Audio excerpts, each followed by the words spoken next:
Hello. Welcome to my strange bonnet. Oh, I can't hear anything. Listening to a mix that's right. Piano song from the 365 challenge. Okay, that was maybe 302. Anyway, yeah, this is my keeping my ears and my neck warm, but otherwise it's really nice out. And it's March, mid-March. If you're counting life randomly by my challenges, which I'm sure no one else is, then it's month 12 of, month 12 of releasing an album a month. Last month, final month. Feels awful. Haven't really liked this challenge. Trying to think of what are the pros of this challenge. I loved the 365-day challenge in comparison. And I was just sharing this with a friend. I think that's because I like whimsy. I like playing. I like being spontaneous. So even though that was regulated to every day, it was basically like saying every day I get to be spontaneous and value creativity. And also that I got to learn how to share with others. And I think that was something I had always wanted to do, but hadn't felt allowed to do. So last year felt like lots of allowing. This year has felt like lots of just work. Lots of like forced work, forced deadlines. It's basically like calling my bluff on all my dreams. There's people I've looked up to my whole life. Not individuals, but throughout my life, I keep looking up to and admiring the same types of people. And they're people who, have very quiet, simple, but prolific ambitions. And they have a thing they love doing, and they just keep doing it. And they keep trying to elevate it and elevate themselves and do better and better and better at the thing they love. I won't list people because that might not resonate with you, and it might not resonate with future me.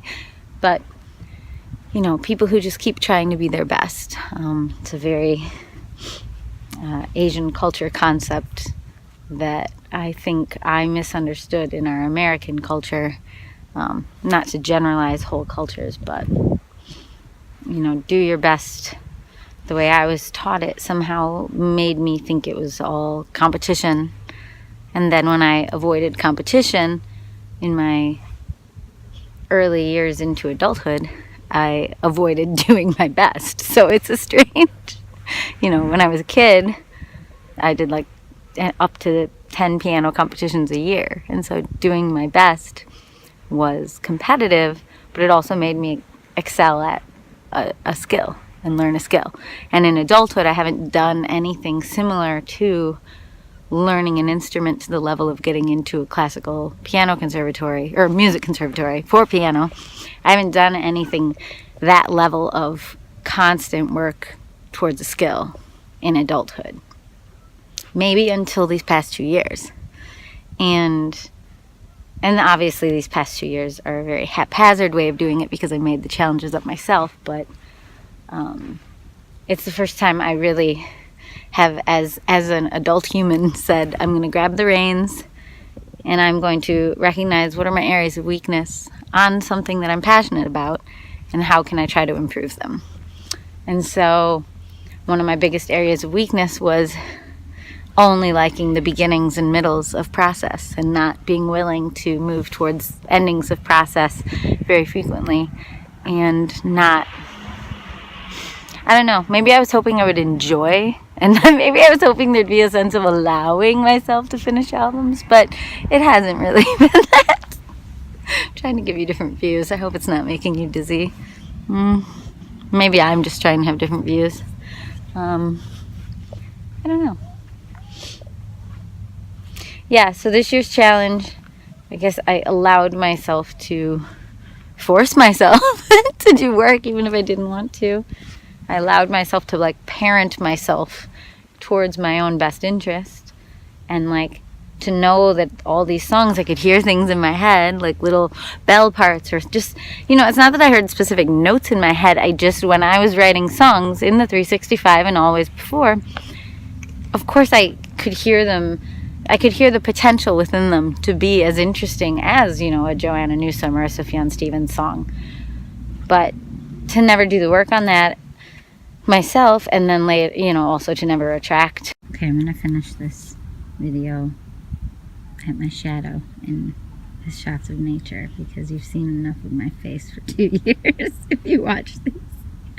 Also, I ran out of room on my phone. I had to delete some stuff, so, you know, I'm gonna try to learn to be more condensed, but probably not in these next 2 weeks. So if I get rambly at the end here.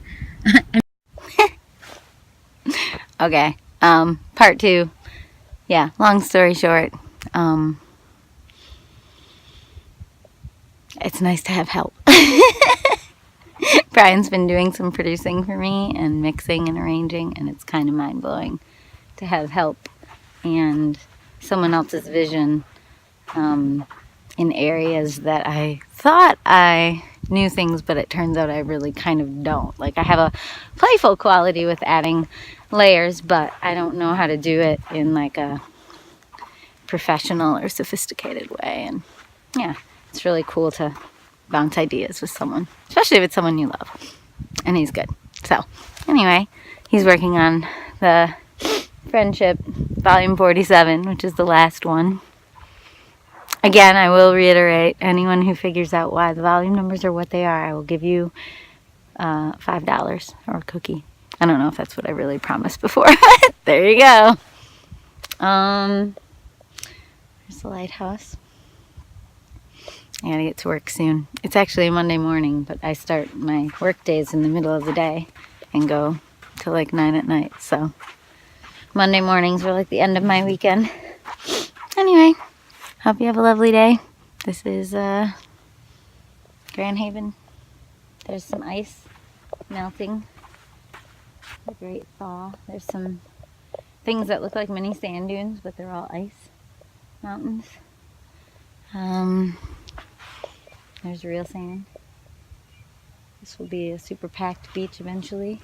This used to be the home of the Great Lakes Kite Festival, which we planned our house show mini fest around, and then it closed. Yeah, I don't know. I don't even know what I'm saying. Goodbye. Have a nice day.